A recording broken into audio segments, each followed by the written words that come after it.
Hello friends, welcome to our channel. நாம் இன்னைக்கு பொரிய வச்சு ஒரு ஸ்நாக்ஸ் ரெசிபி செய்யலாம் வாங்க. இது ரொம்ப கிறிஸ்பியாக இருக்கும். குழந்தைங்களுக்கு பெரியவங்களுக்கு ரொம்ப பிடிக்கும். ஒரு முறை செய்தீங்கன்னா மறுபடி செய்வீங்க. அவ்வளவு பிரமாதமாக இருக்கும். முதல்ல 3 டேபிள் ஸ்பூன் பச்சைப்பருப்பு 20 நிமிஷம் ஊற வச்சுக்கலாம். அடுத்து ஒரு பவுலில் 1.5 கப் பொரியை அளந்து சேர்த்துக்கலாம்.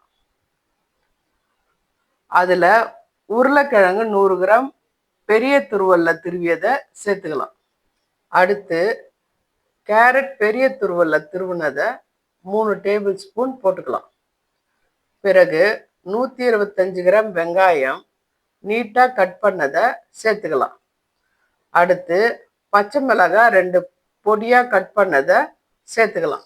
அடுத்து பொடியாக நறுக்கிய கருவேப்பிலை கொஞ்சம், பொடியாக நறுக்கின கொத்தமல்லி கொஞ்சம் போட்டுக்கலாம். பிறகு இதுக்கு தேவையான அளவு சால்ட் சேர்த்துக்கலாம். 1/2 ஸ்பூன் இஞ்சி பூண்டு பேஸ்ட் சேர்த்துக்கலாம். அடுத்து கரம் மசாலா 1/2 ஸ்பூன் சேர்த்துக்கலாம். அடுத்து தனியாத்தூள் 3/4 ஸ்பூன் போட்டுக்கலாம். பிளெயின் மிளகாய் தூள் 1/2 ஸ்பூன் போட்டுக்கலாம். அடுத்து 1/2 ஸ்பூன் நெய் சேர்க்கலாம். நெய் சேர்க்கத்தால இன்னும் சுவையாக இருக்கும். இப்போ எல்லாத்தையும் ஒன்றோடு ஒன்று கலக்கிற அளவுக்கு நல்லா மிக்ஸ் பண்ணிக்கலாம். வெங்காயத்தில் இருக்கிற ஈரத்தன்மை நாம் மிக்ஸ் பண்ணுறதுல பொரி நல்லா ஊறிடும். அடுத்து நாம் ஊற வச்ச பச்சைப்பருப்பு 3 டேபிள் ஸ்பூன் போட்டுக்கலாம். 2 ஸ்பூன் அரிசி மாவு சேர்த்துக்கலாம். இது சேர்க்கறதால நம்ம வடை சுடும்போது ரொம்ப மொறுமொறுன்னு இருக்கும். தண்ணி சேர்க்க வேண்டாம்.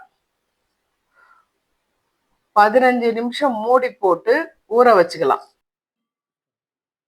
15 நிமிஷம் ஊறின பிறகு இதில் 1/4 ஸ்பூன் சீரகம் போட்டுக்கலாம். 1/4 ஸ்பூன் மஞ்சத்தூள் சேர்த்துக்கலாம். இது போல் நல்லா பிசைஞ்சிக்கலாம். முதல்ல கொஞ்சம் உதிரியாக இருக்கும். இப்போ நம்ம ஊற வச்சதுனால வடை தட்டை நல்லா வரும். தேவைன்னா 1 ஸ்பூன் தண்ணி சேர்த்துக்கலாம்.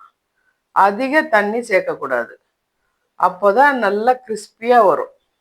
ஒரு பேனில் 150 கிராம் எண்ணெய் ஊற்றிக்கலாம். எண்ணெய் காஞ்சதும் வடை தட்டி போட்டுக்கலாம். இதை ஷாலோ ஃப்ரையாகவும் செய்யலாம். மீடியம் ஃப்ளேமில் வச்சு ஃப்ரை பண்ணிக்கலாம். அடிப்பக்கம் வெந்ததும் திருப்பி போட்டு இப்படி இருபுறமும் செவக்கிற வரைக்கும் திருப்பி போட்டு எடுத்துக்கலாம். கிறிஸ்பியான பொரி வடை ரெடி.